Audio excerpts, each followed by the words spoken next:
Hey guys, Basil Wolf from Grayson Hobby, and today we're going to do a tutorial. Yeah, so we talked about the Diatone GT Tyrant in the past. Great quad. Something on this quad that a lot of people didn't notice is the fact that it had extra hole pattern, a 20x20 hole pattern for other accessories. And so today we're going to talk about one of those accessories that you can put on without any hard work on it. Right, so in this video we're going to show you how to install the RunCam mini split.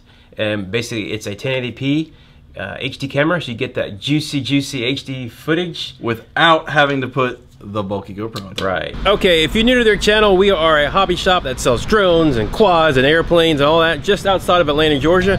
We do reviews for manufacturers, our own stuff. We do tutorials, and come take a look at our awesome showroom. And everything you see on our website is available for sale in-store as well as online. Yeah, I've owned pretty much every Tyrant ever made from the beginning of the Diatone series. Yes. I really like this platform. Very good. This frame is extremely nice. Everybody that's got one has really liked it. A lot of the customers are raving about it that we have. It's a great little freestyle frame. The only thing is, when you want to put the GoPro on top, you kind of run limited in room for the battery. Some people were running weird batteries, and they were complaining about the room with the antenna on that. So basically, one of the things that was kind of like, okay, let's revisit this, because one, this mount's huge, and GoPros are getting hard to find. They don't make those anymore. So once your Best Buy warranty runs out from returning it every time. Basically, the mini split, it's out there. It's been pretty rock solid. Everybody's having really good reviews of it compared to the original split. So now it's time. You're starting to see a lot of quads show up with mini splits. Well, the Diatone Tyrant has the whole pattern for it. It's got the features. It's waiting for it. I mean, it's basically, it's the quad that should have had a mini split from the get-go, in my opinion. For those who are new to the FPV world and new to all this stuff, so this is how quads work in general, or any kind of drone. You have your little camera on the front, and that's usually an analog signal, right? Yeah. And that's really crappy.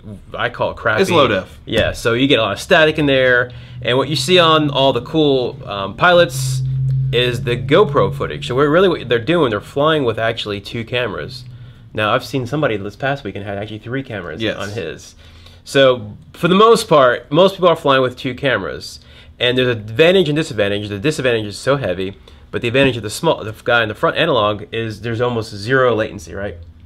Yeah. With the analog signal. Yeah, you're going to have low latency with the video signal here, whereas you're going to have high latency if you try to do an HD signal. If you're definitely doing any kind of tricks or anything like that, you'd be splatting the ground before the HD footage would actually show you. So the cool thing about the mini split, there's very, very low latency. If you're a racer, this may not be for you, but freestyle, no problems, and it's really light.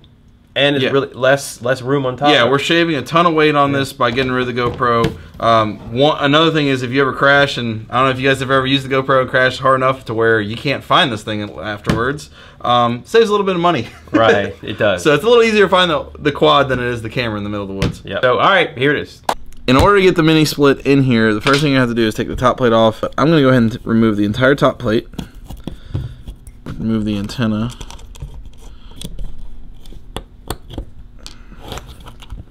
Alright, so this, I have the receiver double side taped up here, so I'm going to have to just rotate this plate.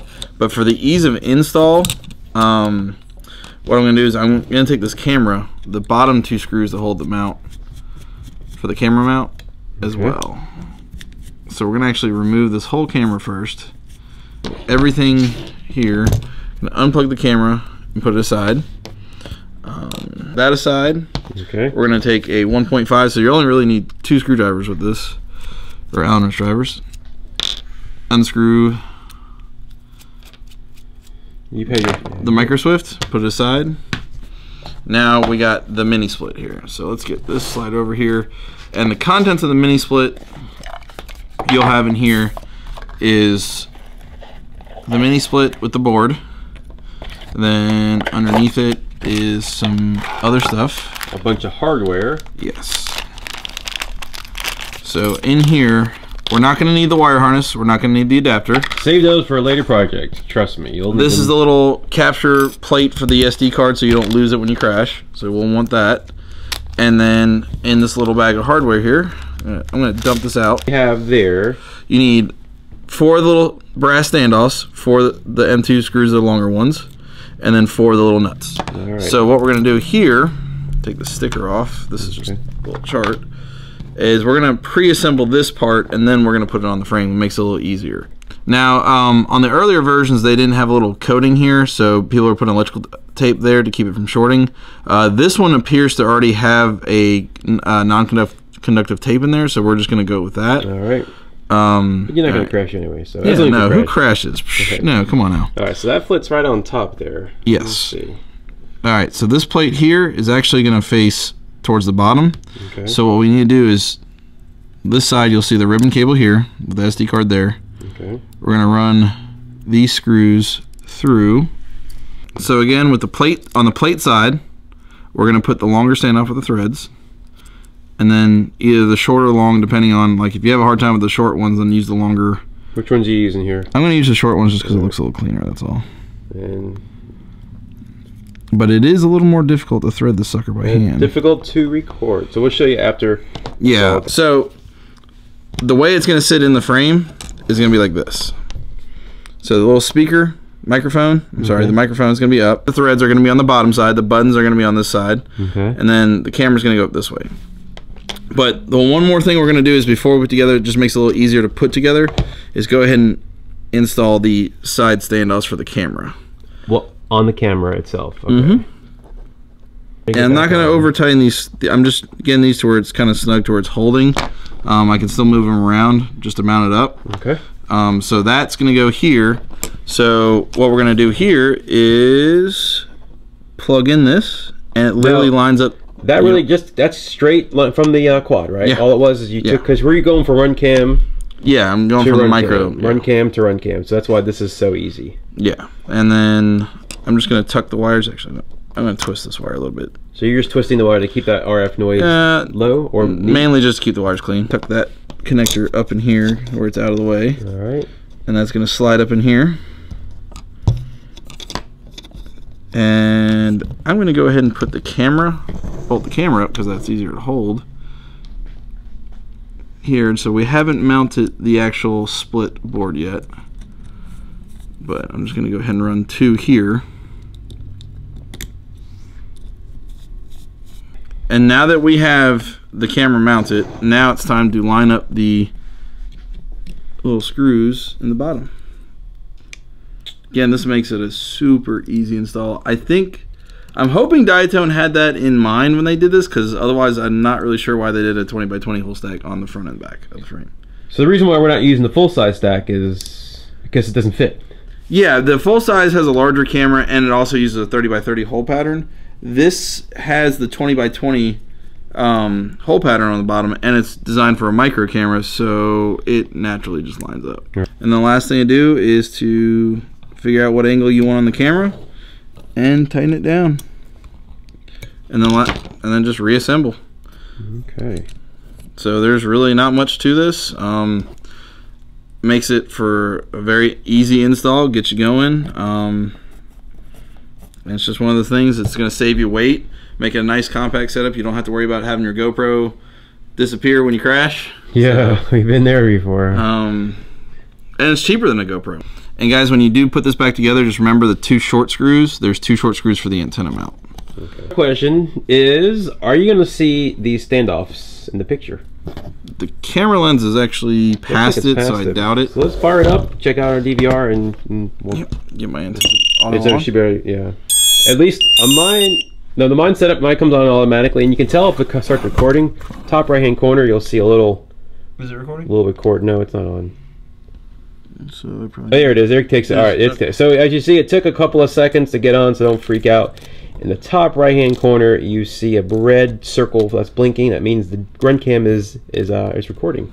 Now for another question is the props are going to get in the way. Throw 5-inch props, just spinning real quick to see if I don't see anything in the way. No, but the HD may. If yeah, now the HD is a little wide. So let's stop that recording and then power down. All right, so there's our picture. There's me holding the camera. Let's scroll forward. So right there, I don't see the what do you call it? Oh, the props. Motor mounts. That's a pretty clear picture there. So there's a question. You do see some of the props. You actually see a lot of the props. One thing to mention, we had 0 tilt on that one. Well, there's like maybe 30 degrees of tilt. Yeah. So if you're doing high tilt, you might not even see the props in the video, even with the HD. So that's one thing to consider, that the difference is, yes, you will see possibly props in the recording versus a GoPro on top, but you also, a couple benefits is that wherever your camera's pointed is where the HD recording is going to be. So if you're going to use it as a chase quad for like chasing planes, stuff like that, it's going to be a little easier to do. The other thing is you have less weight on top, you have more room for the battery. Well, we keep yakking about weight and stuff, so let's put our money where all right, so money where our mouth is. Taking the antenna off just because this one doesn't have a receiver installed, but the receiver's only a couple grams. So this is with the split and a receiver installed, 326.3. Okay, so now get the same semi. And then one with a regular 313.3 plus the GoPro 423 plus a strap. So that's a lot. Yeah, it's almost, was that 90 grams? That's a ton of weight you're adding on top of that thing. Yeah, I'm gonna keep. Basically, with the Tyrant, this is one of the first quads. Not only can I get from Diatone that I've been able to install a receiver, but I've also been able to upgrade to an HD camera or split without doing any solder work. Without soldering. This has been a super easy. This is a great plug and play model. And I personally think that's the future of the hobby. No soldering, because nobody can solder.